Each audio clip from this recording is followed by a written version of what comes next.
Welcome back, everybody. It's your boy, General Havoc. Make sure to like, follow, hit that notification bell. That way you know when I'm back online and when I post new content. Ho! Show that love, and it's always appreciated. We're playing Bioshock. We're picking up where we left off last night. We got a little sleepy. Couldn't play anymore. So here we go, everybody. Let's get that show on the road.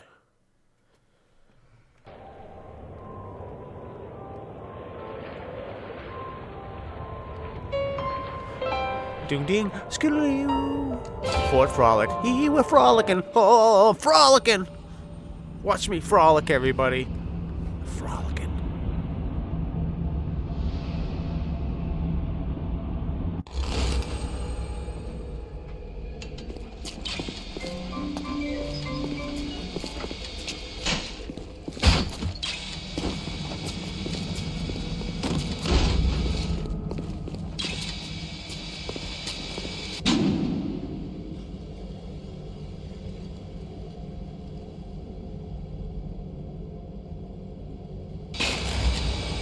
Okay, before I get this started, let me go grab a drink. I'll be right back, everybody.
But I sent her flowers every day, and she always sent them back.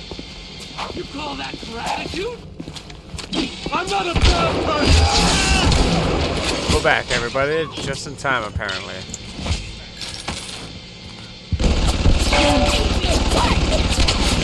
Get her, gun. Yeah, my boy. Get her.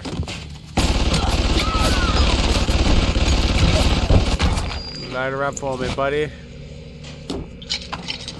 Light her up. Sweet, sweet corpses.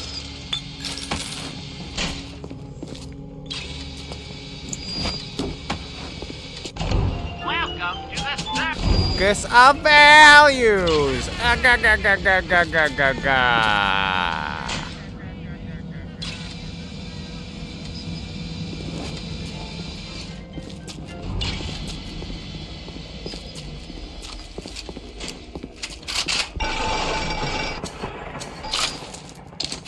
Atlas is a friend of the parasite.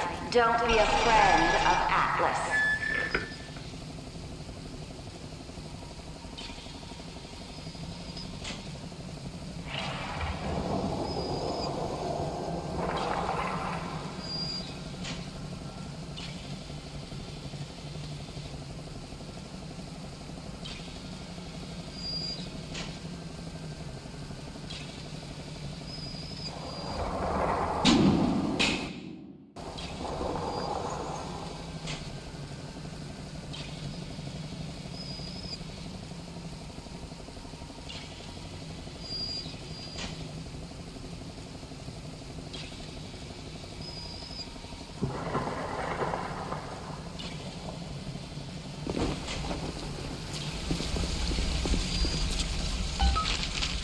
It's coming together, yes. But there will always be doubters. You don't doubt. I could never stomach doubters. And 3 of 4. What's that look? You don't like it, do you? I don't need to be judged by you, by anyone. Screw you! Screw all you fucking doubters! Here's what I say to all of you!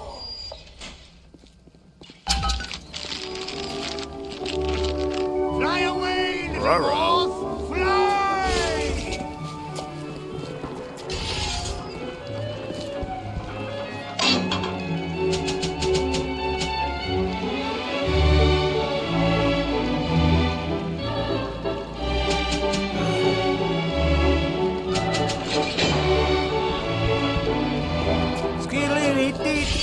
Oh, hello.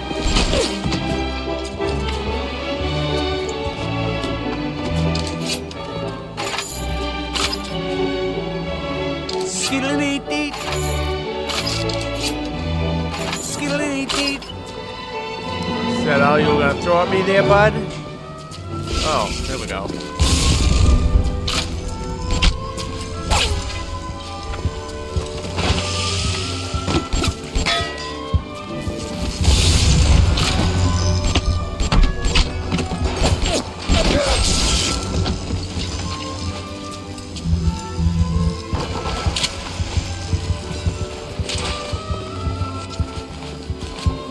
This guy's body disappeared.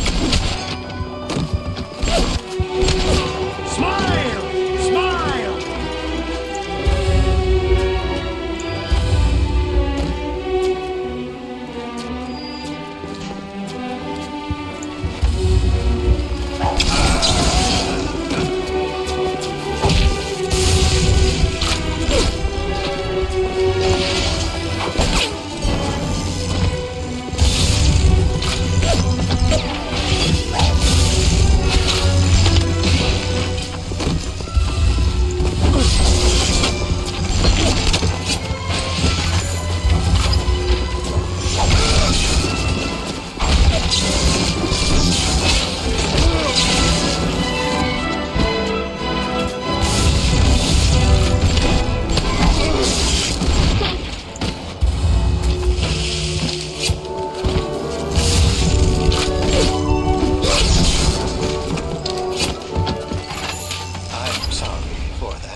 You'll have to forgive an old fool his artistic temperament. The birth is so close now. The labor pains can ruin judgment and drive passions of even the finest spirits.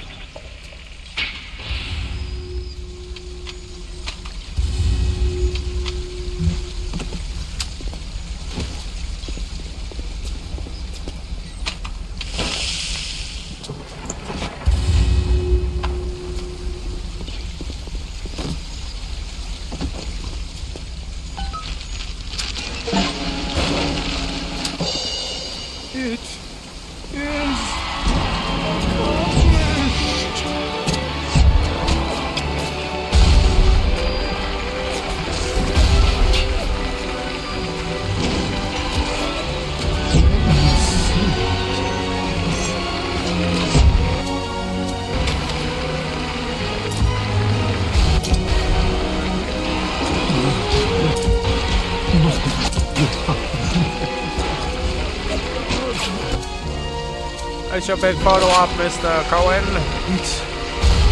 Congratulations, sir. Congratulations.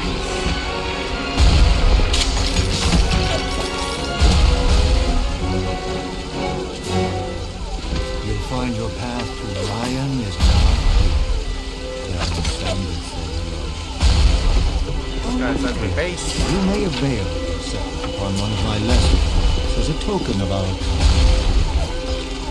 If you had become my 1 and 2 disciples, you might have been worthy of seeing inside the box of my most private news.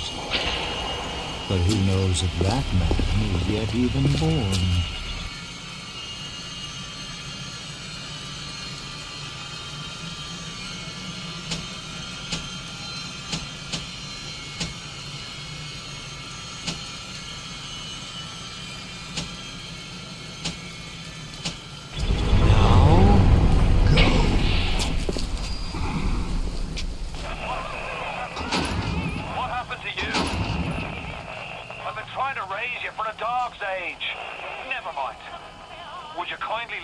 over to the sphere and get on down to Hephaestus.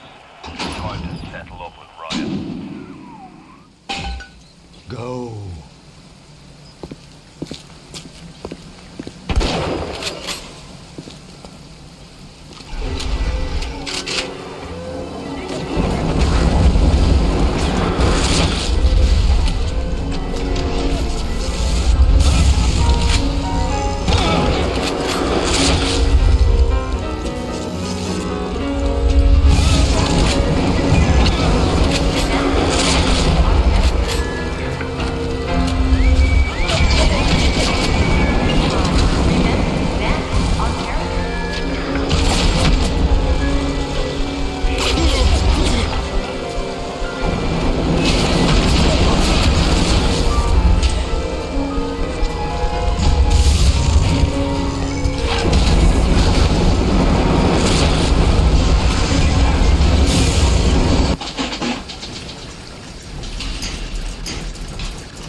Thanks, Mr. Cohen.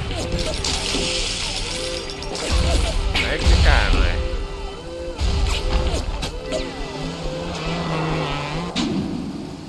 Can I get up in that room now? Let's see.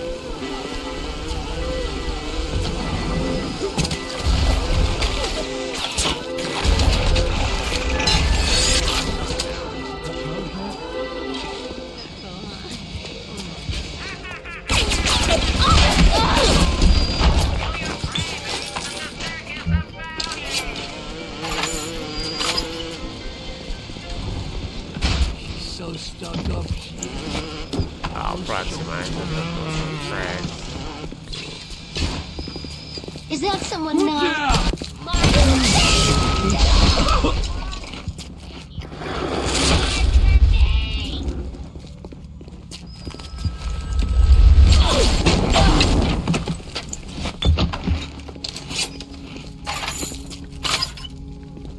Sorry, not sorry, Katie. Bye.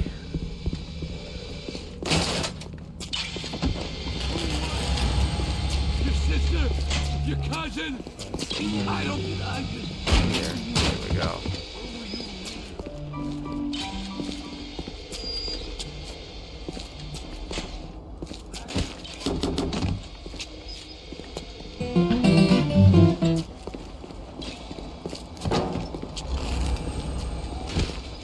Let's open now. Yay.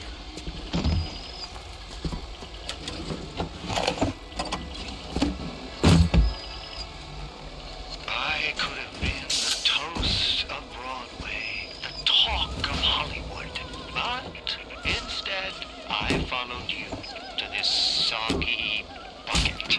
When you needed my starlight, I illuminated you. But now I rot, waiting for an audience that doesn't ever come. I'm writing something for you, Andrew Ryan. It's a requiem.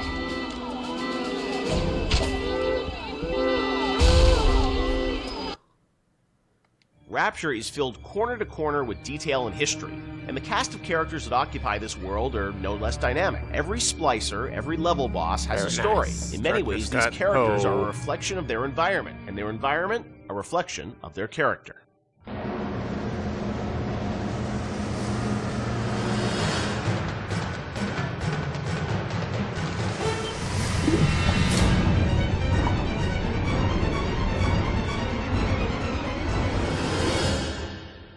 Let's talk about some of the characters in Bioshock. There's so many that fans love, and there are many Wikia pages about them. You know, one thing that I think a lot of fans may not realize is you were telling stories with these characters, you know, a decade ago. And technology today, as we saw in, you know, a game like Infinite, you can do amazing things with facial expressions and storytelling. Conveying that emotion that you did 10 years ago with limited technology was challenging. How hard was it back in the day to sort of, you know, convey story in engine?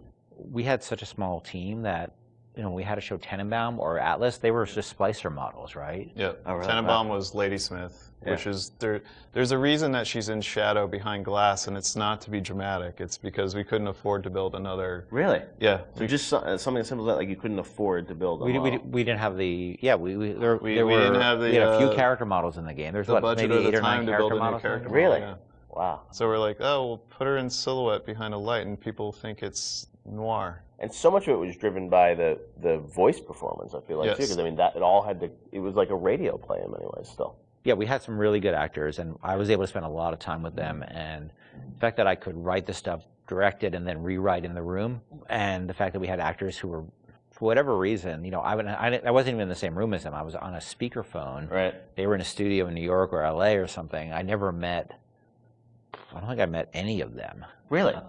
None of the actors in Bioshock you ever met in person when you were making the game?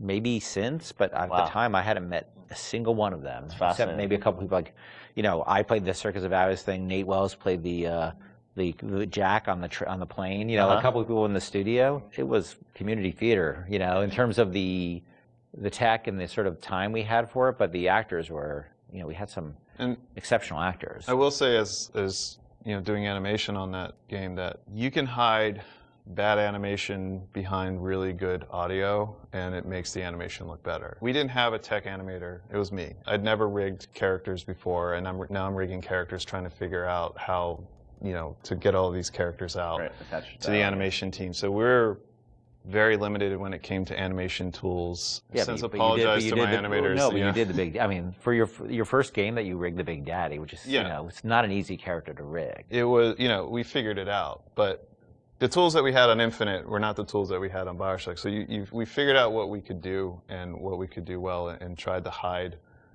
kind of, you know, put into the darkness the things that we knew we couldn't do very well. And having voice actors of that caliber that can bring those characters to life, you tend to fill in the blanks. So tell me, friend, which one of the bitches sent you? The KGB wolf or the CIA jackal? Here's the news. Rapture isn't some sunken ship for you to plunder. And Andrew Ryan isn't a giddy socialite who can be slapped around by government muscle.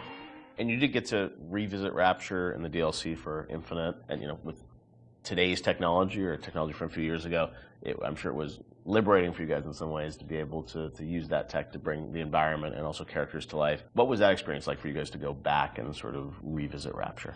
It was liberating because we got to revisit it, but we also, I think when we started, thought we'd be able to go reuse some of the old assets, and they just didn't hold up anymore compared to the Infinite assets. So we basically had to rebuild, not just rebuild everything from scratch, we had to reimagine it from scratch because, you know, we had the ability to make it look grander and bigger, but still feel like exactly like Rapture. It was a different kind of, we're making a different kind of experience than Bioshock 1, so it was tricky to make it feel like it was the same kind of game.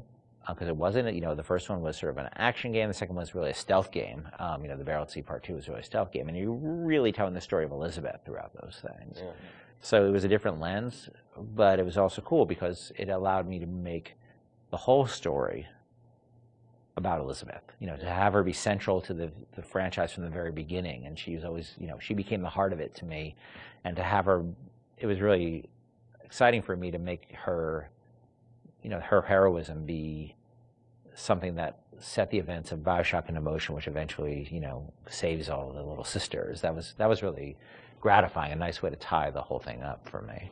And you probably didn't have that idea 10 years ago, right? You had to retrofit it all. I had no idea. He has a letter that he's addressed to himself that's 10 years old. But, yeah. I don't know. I mean, for me, it was a nice way for me to say goodbye to Bioshock and Bioshock Infinite, because, you know, those two worlds together. You know, you don't realize, or I don't think the audience realizes how much time you spend with these characters trying to get them out and polished and into the world. And it was a good opportunity, I think, as a game developer to kind of have that little coda at the end where you're like, okay, I get to, now I'm ready to move on to the next thing. I've had a nice, break. Like, let's seal this off, and now I'm on to the next thing. And it was like 12 years of our lives, too.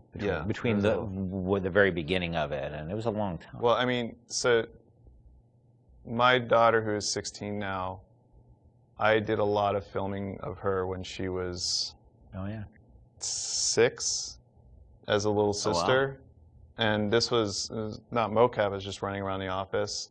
And I'm like trying to be like, now trip over the thing and pretend you die. Or like, trying to not traumatize a 6-year-old. Yeah, pretend you're drinking something, and and I never showed her the actual game until much later. But she, on BSI, I put her in a mocap suit and actually used her for the little sister in Paris that's running after the balloon. So that was kind of, for me, like a nice way to connect it all together.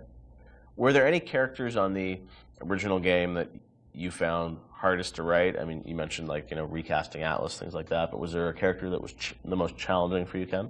Well, Atlas, because he was basically written completely twice. That was very, very tough, and I was very happy about the original character, and I thought I'd really done something great. And then we showed it to people, and they just hated it, and they didn't trust him. And if they didn't trust him, we were screwed. All falls apart, yeah. And so it was tough because we, after having gone through all the recording, actually, I had to let the actor go. It's no fault of his own, right? It was on us. He had invested in it, tell him that it wasn't going to happen, and rewrite it from scratch. That was hard, and that was tough. And then after I finished it, I had a debate with somebody on the team who felt the accent was really, really phony. And we had an English person on the team, and he felt the accent was really phony. So at the last minute, we basically ended up doing a focus test in Ireland. Wow. To see if people bought the accent, because the actor playing Atlas was Irish, but he was from a different part of Ireland, so he was playing a different kind of Irish accent. Right. I don't think he was from Dublin, and Atlas sort of had a Dublin accent. And so at the last minute, I thought I was going to have to do it again. Oh, wow. And fortunately, the focus test came back, and people loved it. I don't know how you survived that plane crash, but I've never been one to question Providence. I'm Atlas, and I aim to keep you alive. And a lot of the villains in the game felt like they were, very much tied to certain levels. And this was, you were still in an environment of levels with Bioshock, right? It wasn't just a big open world. Did that all sort of get designed together? It's like, here's the best villain that's going to fit to this environment and this theme of, this area? Some of them work better than others. I mean, I think obviously Steinman and especially Sandra Cohen really, I think, dominate in terms of the level boss. They are their levels. They are the levels, and some of the characters didn't hold up as well, I don't think, on the writing side. The fun thing about the characters at work, like Simon, where he had all those little displays with the scissors and the tech, that was stuff the art team came up with to support that character. And obviously Sandra Cohen, in that level, I had this idea for this character, and as this artist, and taking Andrew Ryan's thinking to the extreme, through a lens of art, was really fun. They really, in a lot of ways, they're sort of like more like Batman villains than they are like actual, real world villains. That they all have the Joker cares far more about the humor and the dark humor that he has, and the Riddler cares more about the riddles than he actually does about money. Right. Like, the money, the crime is just afterthought. Right. It's the philosophy. And so these characters have a lot in common with, and there's probably a lot of inspiration taken from sort of characters like the Joker in terms of a guy like any of the characters in Bioshock, because they were really driven by their ideology, but their ideology is a mask for their sense of selves, right? This stuff is really, Cohen knows he's a hack, and he doesn't want to, he can't admit that to himself, so he has to wrap himself in all this nonsense, because the last thing he could ever do is look in the mirror and say, I'm not much of an artist. No need to thank me for jamming the transmissions of those boors, Atlas and Ryan.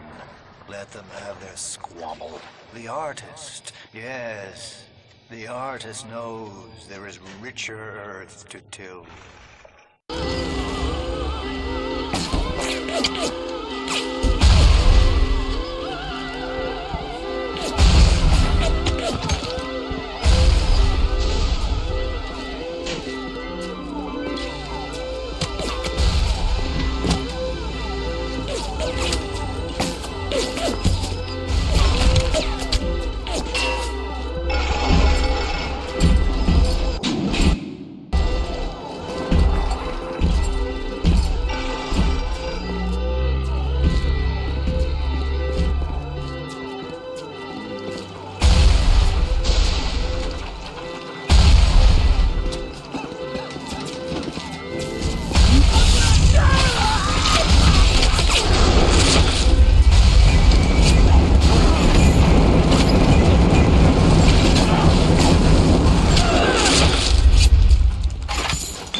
that way!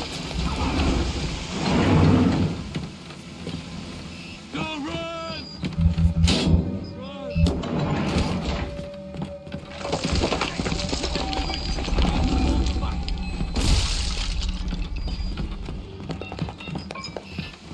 No judgment, come back!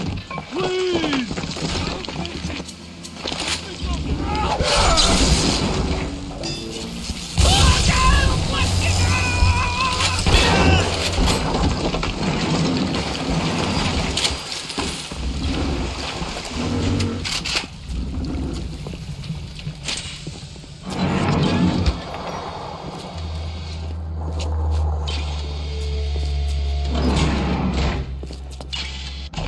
Welcome to the Circus of Value!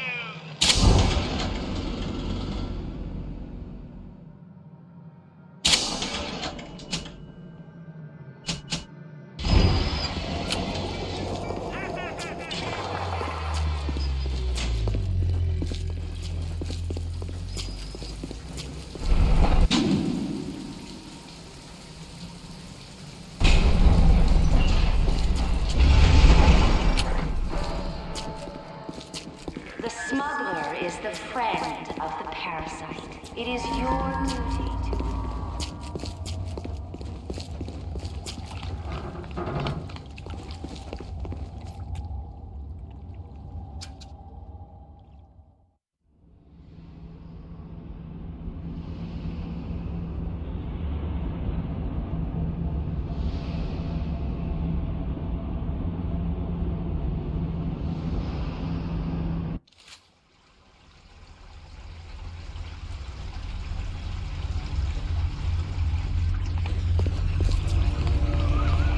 Watch yourself.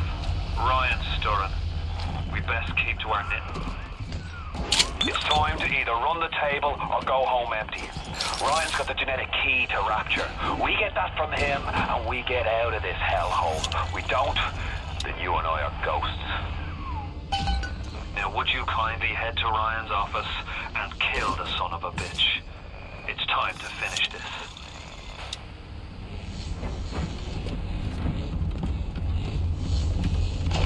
Welcome to the Circus of Value! I see Cohen's lost his touch, if you knew him when he used to believe in the work, in the struggle. And now, he rots in that Neverland, waiting for someone to come and tell him he still got it. I suppose that's why he let you live.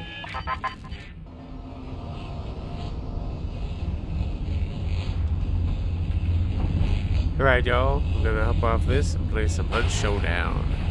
Make sure to like, follow, and hit that notification bell.